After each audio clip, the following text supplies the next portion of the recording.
તો રાજકોટના ભૂપેન્દ્ર રોડ સ્થિત બાલાજી હનુમાનજી મંદિરના બાંધકામને રાજ્ય સરકારની મંજૂરી મળી છે। 11 લાખ ઇમ્પેક્ટ ફી ભરી મંજૂરી અપાઈ છે। રાજ્ય સરકારે ખાસ કિસ્સામાં એનઓસી આપ્યો। રાજ્ય સરકાર દ્વારા એનઓસી આપવામાં આવતા મંદિર સમિતિએ અધૂરું રહેલું બાંધકામ ફરી શરૂ કર્યું છે।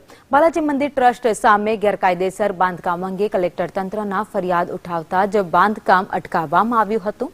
બાંધકામ કરવા માટે રાજકોટ મનપાના ટીપીઓ પાસેથી કોઈ જ મંજૂરી લેવાઈ ન હતી। હવે રાજ્ય સરકારે એનઓસી આપતા બાલાજી મંદિરના નવીનીકરણ આડે અંતરાય દૂર થયા છે। તો બાલાજી મંદિરના સ્વામી વિવેકાનંદ સ્વામીએ નિવેદન પણ આપ્યું છે। 1.5 વર્ષથી આ કામ બંધ હતું, પરંતુ હવે મંજૂરી મળી ગઈ છે અને હવે મંદિરનું બાંધકામ પૂર્ણ થશે। કે ગરીબ અને પછાત વર્ગના વિદ્યાર્થીઓ માટે એમને ફ્રી ઓફ વિદ્યા વ્યવસ્થા કરવાની એના માટેનું આ એક સંકુલ તૈયાર થતું હતું અને થોડીક કંઈક ક્વેરી હતી સોલ્વ થઈ ગઈ છે। ગુજરાત સરકારમાંથી એની લીલી ઝંડી મળી ગઈ છે અને ટાઉન પ્લાનરમાં એનો પ્લાન પાસ થઈ એની ફી ભરી અને કામ શરૂ થઈ ગયું।